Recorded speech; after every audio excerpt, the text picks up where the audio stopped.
ಪ್ರಸ್ತುತ news and ವ್ಯೂಸ್ಗೆ ಸ್ವಾಗತ. ನಾನು ಬಶೀರ್ ಅಡ್ಡಿನಡ್ಕ. 2017ರಲ್ಲಿ ಅನಂತಕುಮಾರ್ ಹೆಗಡೆ ಸಂವಿಧಾನವನ್ನು ಬದಲಾವಣೆ ಮಾಡುವ ಬಗ್ಗೆ ಮಾತನಾಡಿದರು. ಸಂವಿಧಾನವನ್ನು ಬದಲಾಯಿಸೋಕ್ಕಾಗಿಯೇ ನಾವಿರೋದು, ಅದಕ್ಕಾಗಿಯೇ ನಾವು ಅಧಿಕಾರಕ್ಕೆ ಬಂದಿರೋದು ಅಂತ ಸಾರ್ವಜನಿಕ ಸಭೆಯಲ್ಲೇ ಹೇಳಿದರು. ಆಗ ಅವರು ಬಿಜೆಪಿ ಸಂಸದರಾಗಿದ್ದರು. ಅಷ್ಟೇ ಅಲ್ಲ, ಮೋದಿ ಸರ್ಕಾರದಲ್ಲಿ ಕೇಂದ್ರ ಸಚಿವರು ಆಗಿದ್ದರು. ಜವಾಬ್ದಾರಿಯುತ ಸ್ಥಾನದಲ್ಲಿದ್ದುಕೊಂಡೇ ಅವರು ಈ ಮಾತುಗಳನ್ನು ಆಡಿದರು. ಅವರ ಹೇಳಿಕೆಗೆ ವ್ಯಾಪಕ ವಿರೋಧ ವ್ಯಕ್ತವಾಗಿತ್ತು, ಖಂಡನೆ ವ್ಯಕ್ತವಾಗಿತ್ತು. ಅವರ ವಿರುದ್ಧ ಕ್ರಮಕ್ಕೆ ಆಗ್ರಹಗಳು ಕೇಳಿ ಬಂದಿತ್ತು. ಆದರೆ ಬಿಜೆಪಿ ಅವರ ಮೇಲೆ ಯಾವುದೇ ಕ್ರಮ ತೆಗೆದುಕೊಂಡಿರಲಿಲ್ಲ, ಸಚಿವ ಸ್ಥಾನದಿಂದ ಕೆಳಗಿಳಿಸಲಿಲ್ಲ. ಆ ಬಳಿಕ 2019ರಲ್ಲಿ ಅವರಿಗೆ ಲೋಕಸಭಾ ಟಿಕೆಟ್ ನೀಡಿ ಗೆಲ್ಲಿಸಲಾಗಿತ್ತು. ಆಗ ಬಿಜೆಪಿಗೆ ಇದೇ ಹೆಗಡೆ ಹಿಂದೂ ಹೃದಯ ಸಾಮ್ರಾಟನಾಗಿದ್ದರು. ಈಗ ಅದೇ ಹೆಗಡೆ ಬಿಜೆಪಿಯ ಕೆಲ ನಾಯಕರಿಗೆ ಹುಚ್ಚನಂತೆ ಕಾಣ್ತಾ ಇದ್ದಾರೆ. ಆಗ ಎಷ್ಟೇ ವಿರೋಧ ವ್ಯಕ್ತವಾಗ್ತಾ ಇದ್ರೂ ಬಿಜೆಪಿ ಮಾತ್ರ ಹೆಗಡೆ ಪರವಾಗಿಯೇ ಇತ್ತು. ತೋರಿಕೆಗಷ್ಟೇ ಕೆಲವರು ಹೆಗಡೆ ಮಾತುಗಳನ್ನು ವಿರೋಧಿಸಿದ್ದು ಬಿಟ್ಟರೆ ಹೆಗಡೆ ವಿರುದ್ಧ ಯಾವ ಬಿಜೆಪಿ ನಾಯಕ ಕೂಡ ಬಾಯಿ ಬಿಟ್ಟಿರಲಿಲ್ಲ. ಆದರೆ 7 ವರ್ಷಗಳು ಕಳೆದು ಬಿಜೆಪಿಯ ನಾಯಕ ಎನ್ ರವಿಕುಮಾರ್ ಅವರಿಗೆ ಜ್ಞಾನೋದಯ ಆದಂತೆ ಕಾಣ್ತಾ ಇದೆ. ಅವರೀಗ ಹೇಳ್ತಾರೆ ಅನಂತಕುಮಾರ್ ಹೆಗಡೆ ಒಬ್ಬ ಹುಚ್ಚ ಅಂತ. ನಿನ್ನೆ ಚಿತ್ರದುರ್ಗದಲ್ಲಿ ನಡೆದ ಕಾರ್ಯಕ್ರಮದಲ್ಲಿ ಮಾತಾಡ್ತಾ ಅವರು ಸಂವಿಧಾನ ಬದಲಾವಣೆ ಮಾಡ್ತೇವೆ ಎಂದಿದ್ದ ಅನಂತಕುಮಾರ್ ಹೆಗಡೆ ಒಬ್ಬ ಹುಚ್ಚ ಅಂದಿದ್ದಾರೆ. ಹೆಗಡೆ ಒಬ್ಬ ಹುಚ್ಚ ಅನ್ನೋದನ್ನು ನಮಗೆ ರವಿಕುಮಾರ್ ಅವರು ತಿಳಿಸ್ಕೊಡ್ಬೇಕಾಗಿಲ್ಲ.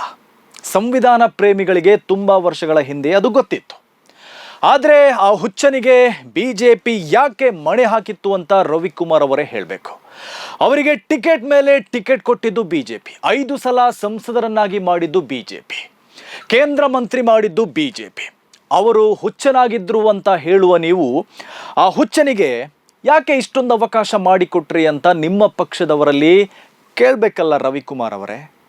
ಹೆಗಡೆಯನ್ನ ರವಿಕುಮಾರ್ ಹುಚ್ಚ ಅಂದ್ರು ಅಂತ ಯಾರು ಖುಷಿ ಪಡಬೇಕಾಗಿಲ್ಲ. ಯಾಕೆಂದರೆ ರವಿಕುಮಾರ್ ಅಲ್ಲಿ ಹೆಗಡೆಯನ್ನ ವಿರೋಧಿಸಿದ್ದಕ್ಕಾಗಿ ಈ ಮಾತುಗಳನ್ನು ಆಡಿದಂತೆ ಕಾಣ್ತಾ ಇಲ್ಲ. ಬದಲಾಗಿ ಅವರು RSS ಅನ್ನ ಸಮರ್ಥನೆ ಮಾಡೋದಕ್ಕಾಗಿ ಈ ಮಾತುಗಳನ್ನು ಆಡಿದಂತಿದೆ. ಹೆಗಡೆ ಮಾತಿನ ಬರದಲ್ಲಿ ಹಾಗೆ ಹೇಳಿದ್ದಾರೆ ಅಂತ ತೇಪೆ ಹಚ್ಚುವ ರವಿಕುಮಾರ್ ಅದಕ್ಕಾಗಿ ಬಿಜೆಪಿಯನ್ನ ತೆಗಳಬೇಡಿ ಎಂಬರ್ಥದಲ್ಲಿ ಮಾತನಾಡಿದ್ದಾರೆ.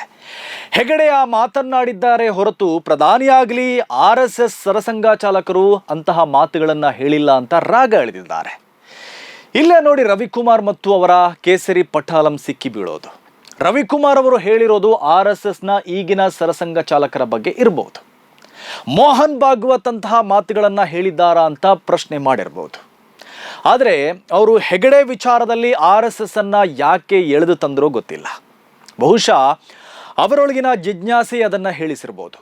RSS ಈ ಹಿಂದೆ ಸಂವಿಧಾನವನ್ನು ಬಹಿರಂಗವಾಗಿ ವಿರೋಧ ಮಾಡಿತ್ತು ಮತ್ತು ಈಗಲೂ ಗುಪ್ತವಾಗಿ ವಿರೋಧ ಮಾಡ್ತಿದೆ ಅನ್ನೋದು ರವಿಕುಮಾರ್ ಅವರಿಗೆ ಗೊತ್ತಿರುವ ಕಾರಣಕ್ಕೇನೆ ಜಿಜ್ಞಾಸೆಗೆ ಬಿದ್ದು ಅವರು ಈ ಮಾತನ್ನು ಹೇಳಿರಲೂಬಹುದು.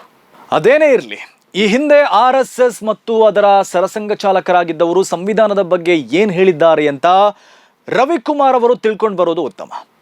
RSSನ 2ನೇ ಸರಸಂಘ ಚಾಲಕರಾಗಿದ್ದ ಮಾಧವ ಸದಾಶಿವ ಗೋಲ್ವಾಲ್ಕರ್ ಅವರು ಸಂವಿಧಾನದ ಬಗ್ಗೆ ಏನು ಹೇಳಿದ್ದಾರೆ ಅಂತ ರವಿಕುಮಾರ್ ಅವರು ಆದಷ್ಟು ಬೇಗ ಅಧ್ಯಯನ ಮಾಡಬೇಕು. ಅದಕ್ಕಾಗಿ ನೀವು ಇತಿಹಾಸದ ಪುಟಗಳಿಗೆ ಅಲೆದಾಡಬೇಕಾಗಿಲ್ಲ. ಅದಕ್ಕೆ RSSನ ಮುಖವಾಣಿ ಆರ್ಗನೈಸರ್ ಬರೆದ ಸಂಪಾದಕೀಯವೇ ಸಾಕ್ಷಿ ಇದೆ. ಇನ್ನು ಗೋಲ್ವಾಲ್ಕರ್ ಅವರು ಅಂಬೇಡ್ಕರ್ ಅವರು ರಚಿಸಿದ ಸಂವಿಧಾನದ ಬಗ್ಗೆ ಏನು ಹೇಳಿದ್ದಾರೆ ಅನ್ನೋದು ಅವರೇ ಬರೆದ ಬಂಚ್ ಆಫ್ ಥಾಟ್ಸ್ ಪುಸ್ತಕದಲ್ಲಿದೆ. ಇದು ಈಗಿನ ಕಥೆಯಲ್ಲ ರವಿಕುಮಾರ್ ಅವರೇ. 1949ರಲ್ಲಿ ಅಂಬೇಡ್ಕರ್ ಅವರ ಸಂವಿಧಾನವನ್ನು ಭಾರತ ಅಂಗೀಕರಿಸಿತಲ್ಲ, ಆಗಲೇ ಈ RSS ಮತ್ತು ಗೋಲ್ವಾಲ್ಕರ್ ಅದನ್ನು ವಿರೋಧ ಮಾಡಿದರು. ಅಷ್ಟೇ ಅಲ್ಲ, ಭಾರತೀಯ ಸಂವಿಧಾನ ಜಾರಿಯಾದಾಗ RSS ಶೋಕ ವ್ಯಕ್ತಪಡಿಸಿತ್ತು, ಕೋಪ ಕೂಡ ವ್ಯಕ್ತಪಡಿಸಿತ್ತು. ಅದಕ್ಕೆ ದಾಖಲೆಯಾಗಿ 1949ರ ನವೆಂಬರ್ 30ರಂದು RSSನ ಪತ್ರಿಕೆ ಆರ್ಗನೈಸರ್ ಪತ್ರಿಕೆಯ ಸಂಪಾದಕೀಯವೇ ನಮ್ಮ ಮುಂದಿದೆ. 1949ರ ನವೆಂಬರ್ 26ರಂದು ಸಂವಿಧಾನ ಸಭೆಯು ಸಂವಿಧಾನವನ್ನು ಅಂಗೀಕರಿಸಿತ್ತು. ಅದಾಗಿ 4 ದಿನಕ್ಕೆ ಅಂದರೆ ನವೆಂಬರ್ 30ರಂದು RSSನ ಆರ್ಗನೈಸ್ ಪತ್ರಿಕೆ ಸಂವಿಧಾನದ ಹೆಸರಲ್ಲಿ ಸಂಪಾದಕೀಯ ಬರೆದಿತ್ತು. ಅದು ಏನು ಹೇಳಿತ್ತು ಅಂದರೆ, ಭಾರತದ ಹೊಸ ಸಂವಿಧಾನದಲ್ಲಿ ಭಾರತೀಯತೆಯೇ ಇಲ್ಲ, ಪ್ರಾಚೀನ ಭಾರತದ ಕಾನೂನುಗಳು, ಸಂಸ್ಥೆಗಳು, ನಾಮಕರಣಗಳು, ಪದಗುಚ್ಛಗಳ ಬಗ್ಗೆ ಯಾವುದೇ ಕುರುಹುಗಳು ಇಲ್ಲ. ಮನುವಿನ ಕಾನೂನುಗಳು ಪ್ರಾಚೀನವಾದದ್ದು, ಮನುಸ್ಮೃತಿಯ ಕಾನೂನುಗಳು ಪ್ರಪಂಚದ ಮೆಚ್ಚುಗೆಯನ್ನು ಪ್ರಚೋದಿಸಿವೆ. ಮನುಸ್ಮೃತಿ ಸ್ವಯಂ ಪ್ರೇರಿತ ವಿಧೇಯತೆ ಮತ್ತು ಅನುಸರಣೆಯನ್ನು ಹೊರಹೊಮ್ಮಿಸ್ತದೆ. ಆದರೆ ನಮ್ಮ ಸಂವಿಧಾನ ಪಂಡಿತರಿಗೆ ಇದು ಅರ್ಥ ಆಗಿಲ್ಲ. ಇದು RSS ಅಂದು ಸಂವಿಧಾನದ ಬಗ್ಗೆ ತನ್ನ ಸಂಪಾದಕೀಯದಲ್ಲಿ ಹೇಳಿದ್ದ ಮಾತು. ಅಂದರೆ RSS ಭಾರತದ ಸಂವಿಧಾನವಾಗಿ ಮನುಸ್ಮೃತಿ ಜಾರಿಯಾಗಬೇಕು ಎಂದು ಬಯಸಿರೋದು ಅವರದೇ ಸಂಪಾದಕೀಯದಲ್ಲಿ ಸ್ಪಷ್ಟವಾಗಿ ಕಂಡು ಬರ್ತಾ ಇದೆ. ಇನ್ನು ಗೋಲ್ವಾಲ್ಕರ್ ಅವರು ತನ್ನ ಬಂಚ್ ಆಫ್ ಥಾಟ್ಸ್ ಪುಸ್ತಕದಲ್ಲಿ ಬರೀತಾರೆ, ಈ ಸಂವಿಧಾನ ನಮ್ಮದೇ ಅಂತ ಕರೆಯಬಹುದಾದ ಯಾವುದನ್ನು ಹೊಂದಿಲ್ಲ. ಈ ಸಂವಿಧಾನ ಪಾಶ್ಚಿಮಾತ್ಯ ದೇಶಗಳ ವಿವಿಧ ಸಂವಿಧಾನಗಳ ವಿವಿಧ ಲೇಖನಗಳ ಕೇವಲ ತೊಡಕಿನ ತುಣುಕು ಅಂತ.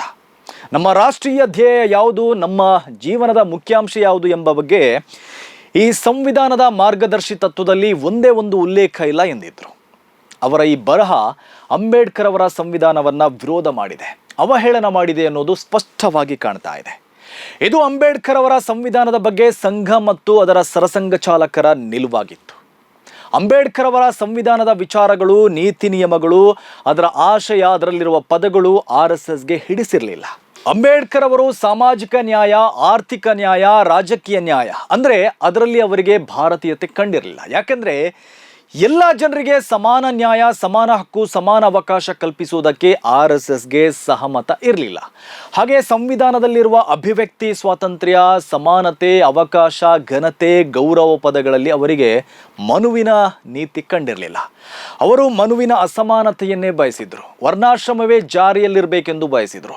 ಶ್ರೇಣೀಕೃತ ಸಮಾಜವನ್ನ ಜಾರಿಯಲ್ಲಿಡೋಕೆ ಬಯಸಿದ್ರು. ಕೆಳವರ್ಗದ ಜನರು ಮೇಲ್ವರ್ಗದ ಜೀತ ಮಾಡಿಕೊಂಡು ಗುಲಾಮರಾಗಿರಬೇಕೆಂದು ಬಯಸಿದ್ರು. ಆದರೆ ಅಂಬೇಡ್ಕರ್ ಸಂವಿಧಾನ ಅದಕ್ಕೆ ಕೊಡಲಿ ಏಟು ಕೊಡ್ತು ನೋಡಿ. ಹಾಗಾಗಿ RSSನ ಆರ್ಗನೈಸರ್ ಮತ್ತು ಗೋಲ್ವಾಲ್ಕರ್ ಅವರ ಬಂಚ್ ಆಫ್ ಥಾಟ್ಸ್ ಅಂಬೇಡ್ಕರ್ ಅವರ ಸಂವಿಧಾನಕ್ಕೆ ವಿರೋಧ ಮಾಡಿತ್ತು. ಅವರಿಗೆ ಮನುಸ್ಮೃತಿ ಈ ದೇಶದ ಸಂವಿಧಾನ ಆಗಬೇಕೆಂಬ ಬಯಕೆ ಇತ್ತು.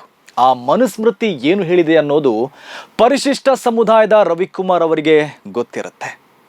ಶೂದ್ರ ಕಡಿಮೆ ಮೂಲದವನು, ಅವನು ಮೇಲ್ವರ್ಗದವರ ಸೇವೆ ಮಾಡ್ತಾ ಇರಬೇಕು ಅಂತ ಅದು ಹೇಳುತ್ತೆ. ಶೂದ್ರರು ಮೇಲ್ವರ್ಗದವರ ಜೊತೆ ಕೂತ್ರೆ, ನಿಂತ್ರೆ, ಅವರು ಮಾತನಾಡಿದರೆ, ಅಹಂಕಾರದಿಂದ ವರ್ತಿಸಿದರೆ ಏನೇನು ಆಡಬೇಕು ಅಂತಾನೂ ಅದು ಹೇಳಿದೆ. ನಾಲಿಗೆ ಕತ್ತರಿಸಬೇಕು, ಕಬ್ಬಿಣ ಕಾಯಿಸಿ ಬಾಯಿಗೆ ಹಾಕಬೇಕು, ಕಿವಿಗೆ ಬಿಸಿ ಎಣ್ಣೆ ಸುರಿಬೇಕು, ಕೈಕಾಲು ಕಟ್ ಮಾಡಬೇಕು. ಹೀಗೆ ಅದರಲ್ಲಿ ಜಾತಿ ತಾರತಮ್ಯದ, ಅಸ್ಪೃಶ್ಯತೆಯ ಭಯಂಕರ ಕಾನೂನುಗಳೆಲ್ಲ ಇದೆ. ಹಾಗೆ ಮಹಿಳೆಯರನ್ನು ಅವಮಾನಿಸುವ ಕಾನೂನು ಅದರಲ್ಲಿದೆ. ಮಹಿಳೆ ಎಂದಿಗೂ ಸ್ವಾತಂತ್ರ್ಯಕ್ಕೆ ಯೋಗ್ಯಳಲ್ಲ ಅಂತ ಮನುಸ್ಮೃತಿ ಹೇಳಿದೆ. ಹಾಗಾಗಿ 1927 ಡಿಸೆಂಬರ್ 25 ಅಂಬೇಡ್ಕರ್ ಅವರು ಐತಿಹಾಸಿಕ ಮಹಾಡ್ ಆಂದೋಲನದಲ್ಲಿ ಮನುಸ್ಮೃತಿಯನ್ನ ಸುಟ್ಟು ಹಾಕಿದ್ರು. ಡಿಸೆಂಬರ್ 25 ಮನುಸ್ಮೃತಿ ದಹನ ದಿವಸ ಎಂದು ಆಚರಿಸುವಂತೆ ಅಂಬೇಡ್ಕರ್ ಕರೆ ಕೂಡ ಕೊಟ್ಟಿದ್ರು. ಅದೇ ಮನುಸ್ಮೃತಿ ಭಾರತದ ಸಂವಿಧಾನ ಆಗಬೇಕು ಅಂತ RSS ಬಯಸಿತ್ತು. ಗೋಲ್ವಾಲ್ಕರ್ ಬಯಸಿದ್ರು, ಸಾವರ್ಕರ್ ಕೂಡ ಬಯಸಿದ್ರು. ಅದೇ RSS ಅನ್ನ, ಗೋಲ್ವಾಲ್ಕರ್ ಅವರನ್ನ, ಸಾವರ್ಕರ್ ಅವರನ್ನ BJP ಆರಾಧಿಸುತ್ತೆ.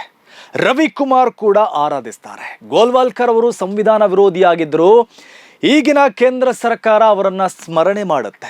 2021 ಫೆಬ್ರವರಿ 19 ಮೋದಿ ಸರ್ಕಾರದ ಸಂಸ್ಕೃತಿ ಇಲಾಖೆ ಗೋಲ್ವಾಲ್ಕರ್ ಅವರ ಜನ್ಮದಿನದಂದು ಅವರನ್ನ ಸ್ಮರಣೆ ಮಾಡಿ ಟ್ವೀಟ್ ಮಾಡಿತ್ತು. ಅದರಲ್ಲಿ ಗೋಲ್ವಾಲ್ಕರ್ ಅವರನ್ನ ಮಹಾನ್ ಚಿಂತಕ, ವಿದ್ವಾಂಸ, ಗಮನಾರ್ಹ ನಾಯಕ ಎಂದು ಹೇಳಲಾಗಿತ್ತು. ಅವರ ಆಲೋಚನೆಗಳು ಸ್ಫೂರ್ತಿಯ ಮೂಲವಾಗಿ ಉಳಿಯುತ್ತದೆ, ತಲೆಮಾರುಗಳಿಗೆ ಮಾರ್ಗದರ್ಶನ ನೀಡುತ್ತದೆ ಎಂದು ಹೊಗಳಲಾಗಿತ್ತು. ಅಂದರೆ ಸಂವಿಧಾನವನ್ನ ವಿರೋಧಿಸಿದ್ದ ವ್ಯಕ್ತಿ ಮೋದಿ ಸರ್ಕಾರಕ್ಕೆ ಮಹಾನ್ ಚಿಂತಕನಾಗಿ, ವಿದ್ವಾಂಸನಾಗಿ ಕಂಡಿದ್ದಾರೆ.